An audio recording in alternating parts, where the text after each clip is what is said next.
तुलसीदास जी ने जो बात कही वही स्वामी जी महाराज ने कही कि कलयुग केवल नाम आधारा, सुमर सुमर नर हो गए पारा। कलयुग कर्म धर्म नहीं कोई, नाम बिना उद्धार ना हुई। कर्म धर्म क्या? कर्म धर्म नहीं है। कर्म धर्म तो सभी हैं, लेकिन कर्म धर्म क्या? जिनको हम धर्म मानते हैं वो धर्म नहीं है। मंदिरों में जाके मूर्तियों की पूजा करना धर्म नहीं है, सही नहीं है। आस्था है, धार्मिक है, लेकिन हमारे लिए करनी का मार्ग नहीं है। करनी करना है अपने आप को सुधार लेना, बुरे मार्ग से हटा के सत मार्ग पर लगा लेना, अपनी सूरत को शब्द में जोड़ देना। ये बाहरी क्रिया नहीं बल्कि अंतर्मुख की क्रिया है। बाहरी क्रिया में क्या करोगे? बुद्धिमान चतुर ज्ञाता बोलने वाले वक्ता बहुत मिल जाएंगे।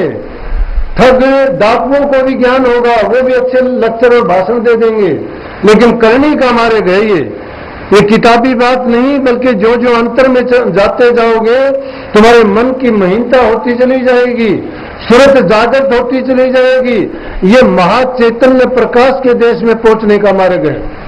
हमारे जरूरत भी दो ही है, शब्द और प्रकाश।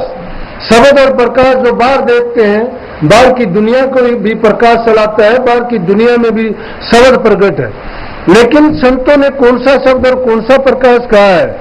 वो शब्द जो सबके अंदर चैतन्य है। ये प्रकाश तो दुनियादारी का जिसको सब जीव देख सकते हैं, ये बाहर की आवाज तो सब कोई सुन सकते हैं। इनके सुनने के लिए हमारी जो बाहर की इंद्रियां लगाई है, 5 कर्मेंद्री जो काम जो करती है, ये बाहर की बातों को ग्रहण कर सकती हैं, लेकिन अंतर की आवाज को सुनने के लिए एक ही चीज में तुम्हारा ध्यान कायम करना पड़ेगा, और वो है सुरत शब्द का योग। शब्द को हासिल करना है, सूरत के मार्ग पे चलना है। सूरत जो जो आगे बढ़ती चली जाएगी, नृत्य आगे चलेगी, और शब्द डोर बंधी हुई है, उनको निरख परख करती हुई, रूहानी मंडलों को तय करती हुई जब अपने निज देश में पहुंच जाएगी, तो ये जन्म मरण से बच जाएगी और अपने कर्म के लेखे को पूरा कर लेगी। अब ये बातों का मार्ग तो है नहीं, हम तो दलदल में फंसे हुए हैं, बात करते हैं साथ में आकाश की। दलदल हमारी क्या है? काम की दलदल में हम हैं, क्रोध की दलदल में हम हैं, लोभ की दलदल में हम हैं। थोड़ा सा लालच दिखाई देता है, थोड़ा लोभ दिखाई देता है, हम वहीं पर अपनी नियत नीति और कानून कायदे और मर्यादाओं को तोड़ देते हैं, किसी चीज को कायम नहीं रखते। और फिर आज क्या करते हैं कि हमें विमान लेने के लिए आएगा या हम स्वर्ग बैकुंठ से आगे मुक्ति धाम को चले जाएंगे। मुक्ति धाम के लिए कोई जुक्ति नहीं है, कोई चालाकी नहीं है, कोई वहां पर आपकी सिफारिश करने वाला नहीं है, और जो सिफारिश करने वाला उससे आप दगा धोखा और छल करते हो। वो सिफारिश करने वाला कौन है? सतगुरु। वही सतगुरु तुम्हारा जो बाहर बैठा हुआ वो अंतर में भी प्रकट है, लेकिन तुम्हारा विश्वास जब बाहर वाले पे नहीं है, अंतर में तुम कहां जाओगे? जब तक दरवाजे के अंदर प्रवेश नहीं करते, घर के अंदर की चीजों को नहीं देख सकते। ये ऐसा किला है जिसमें 10 दरवाजे लगे हुए हैं, लेकिन 9 दरवाजे ऐसे हैं जिनमें से अंदर का सामान तो बाहर चला जाता है, बाहर का अंदर चला जाता है। लेकिन जिस असली ठिकाने पर इसका कर्ता धर्ता, इसका संचालन करता बैठा हुआ है, उसके लिए ये मार्ग नहीं है। वो 9 दरवाजों से अलग 10वीं गली में 10वें दरवाजे में बैठा हुआ है, और 9 दरवाजों पर निगरानी रखते हुए आपके सभी लेखा जोखा भी वही रखता है। उसको जब जाना चाहते हो, हासिल करना चाहते हो, उसके लिए सतगुरु के बिना दूसरा रास्ता नहीं है।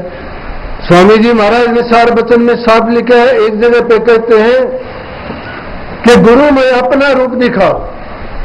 कौन से रूप के बारे में कहता है कि सथुल रूप में शिष्य सथुल गुरु से ही कहता है कि गुरु मुझे अपना रूप दिखाओ। कहता है ये तो मैं देख रहा हूं आपको, निस्संदेह मुझे इससे प्यार भी है, इस पर श्रद्धा भी है, मैं इस पर यकीन भी करता हूं, लेकिन क्योंकि इस रूप से आपने मुझे जो अंतर वाला समझाया है, जो शब्द रूप आप बताते हो, जिसका बखान करते हो, मेरा दिल चाहता है कि मैं उसको भी देखूं। लेकिन गुरु उसके जवाब में क्या उत्तर देता है? वो कहता है कि देख प्यारे, मैं समझाऊं रूप हमारा न्यारा, कि वो रूप हमारा अलग है, जुदा है, इस रूप जैसा नहीं है। ये बाहर की आकृतियां, बाहर के रूप रंग तो सबके जुदा जुदा अलग अलग है, लेकिन शब्द का रंग रूप एक ही है।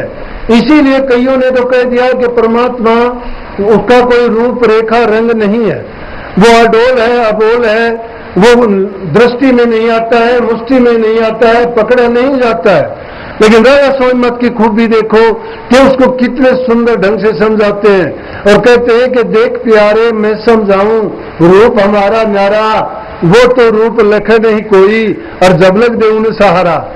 सारी बात कह डाली है कि अरे सथूल गुरु से जब तक तुम्हारा प्यार नहीं है, जब तक उससे तुम्हारा रिश्ता नहीं जुड़ा है, जब तक उस पर पूरा यकीन और दृढ़ तुम्हारा विश्वास नहीं है, तब तक आप उस रूप को नहीं देख सकते। और वो रूप मैं आपको इतना जल्दी दिखाऊंगा, तुम जल्दी ना करो, क्योंकि उसके रूप दिखाने का समय है।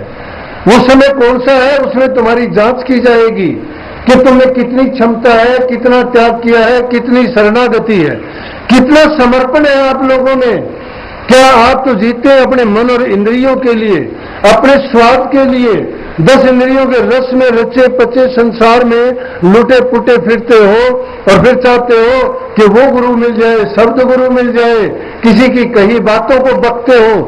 अरे खाई हुई को उल्टी करते हो, किताबों की पढ़ी हुई को उल्टी करते, तुम्हारा अपना खुद का क्या है?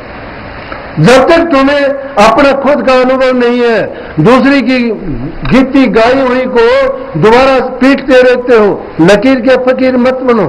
महर्षि जी ने यही तो कहा था कि किसी धर्म में पैदा हो जाना बुरा नहीं है, मर जाना बुरा है। क्यों मर जाना बुरा है? बंधुआ बन जाते हो उसके।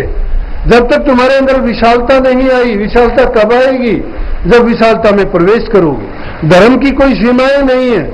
आज तक धर्म को किसी ने सीमा में नहीं बांधा, लेकिन आज तो सीमाओं में बांध दिया है। कोई कथा के रूप में बांधता है, कोई किसी नाम के रूप में बांधता है, कोई किसी को और दूसरी ऐसी पाबंदियां लगा के कहता है कि किसी दूसरे के पास ना जाना, इससे आगे कुछ नहीं है।